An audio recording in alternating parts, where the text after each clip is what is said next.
The Edo-concerned citizens in Canada spoke out in defense of Governor Godwin Obaseki, Edo State Governor. They also debunked some group going around claiming the Edo in Canada have endorsed Pastor Ize Iyamu.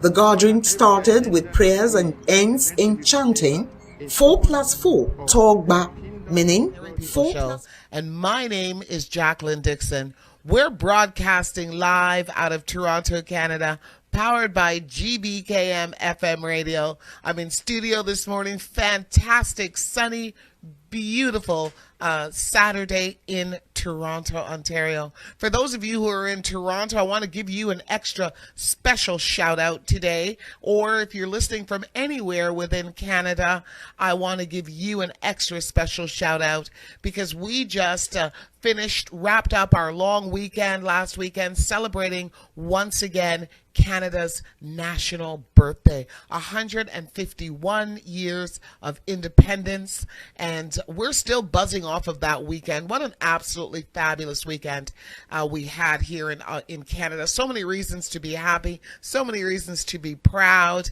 and I'm sure that today's show is going to elevate some of those reasons why as well. So make sure you stay locked in today. Make sure you stay tuned in. I've got a double whammy show for you today. For those of you who don't necessarily follow on social media, don't worry about it. There's so many events happening this weekend that GBKM has officially endorsed. We decided to bring you all of the information through my introductory on the show this morning. So buckle up your seatbelts and get ready. We're going to have a wild ride today. I've got a whole slew of events scheduled to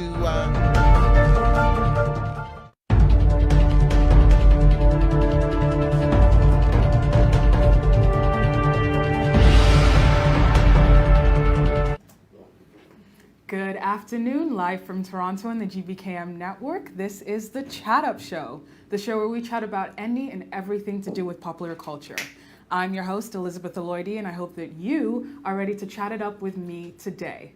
Now, as always, you can keep up with the GBKM network in various ways. You can listen live 24/7 in our web radio station. It's www.gbkm.fm. You can watch live on Facebook and YouTube. It's GBKM TV, where you can like, share, comment, subscribe, all that fun stuff. Join in the conversation.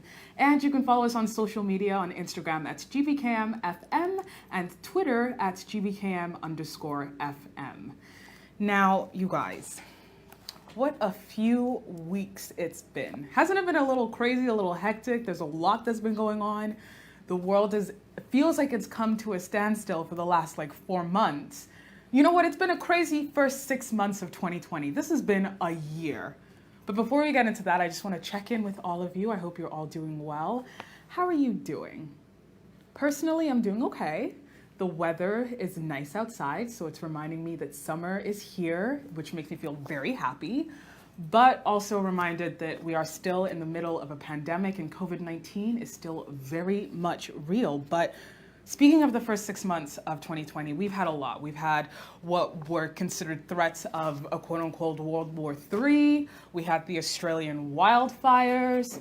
Then we lost a basketball legend, Kobe Bryant and his daughter Gigi Bryant, and the 7 others who lost their lives in that horrific helicopter crash. May they continue to rest in peace.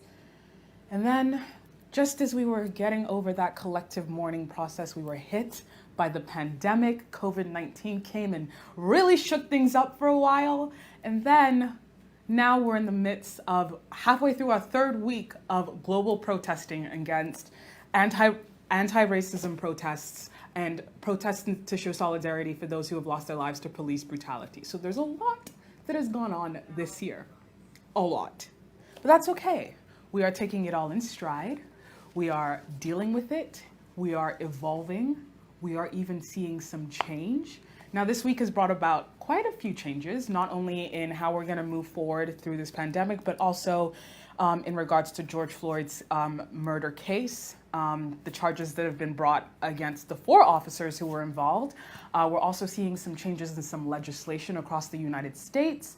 And we're seeing some shows of solidarity across the world, showing their solidarity against racism and against the history of racism in a lot of countries that we often seem to forget. We seem to forget our history.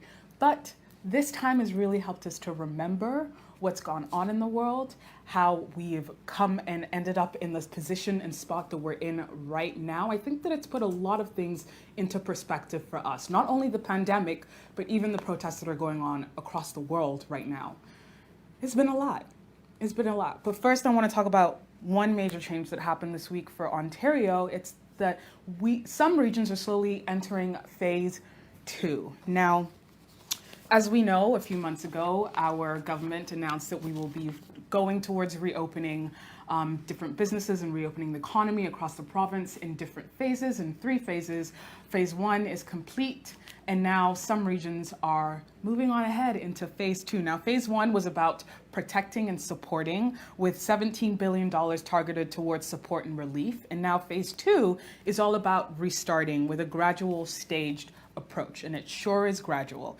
The majority of Ontario's public health regions will move forward into phase 2 on June 12th. However, Toronto will not be